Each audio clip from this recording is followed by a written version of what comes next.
live a prophecy that every time my pen hit the pad, ink would flood away pages, the same wisdom of the ancients.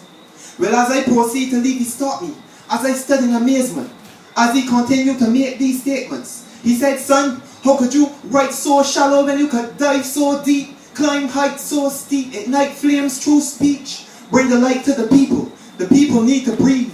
The people need to see. The people need words that stay rooted like ground provisions. Listen, the people need to eat.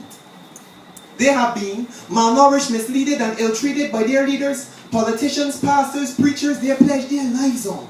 But as we continue to look on the outside for guidance, it is truly the inside we should rely on. You see, Zion is within, 40-40 vision beyond skin. So it was written, so why these lies? He replied, to hide the truth from you. They keep you looking to the sky, sky to find heaven. Keep you looking to the sky, sky to find Zion.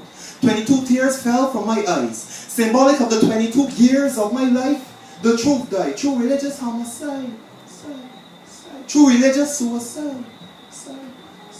I then paused, let him continue to speak his mind. He said, how could you trust the same people that betrayed you, enslaved you, beat the out of you and made you hate your own African tradition? Now what remains is superstition. Money, cars, clothes, even their food is artificial. Where is our art of living?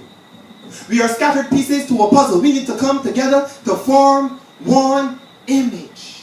But in this day of technology, even an apology seems vintage. Cables no longer need to be connected. So we got wireless, so we worry less and tend to hurry more. And the important things in life we forget. Peace, love, and unity cannot be synthetic.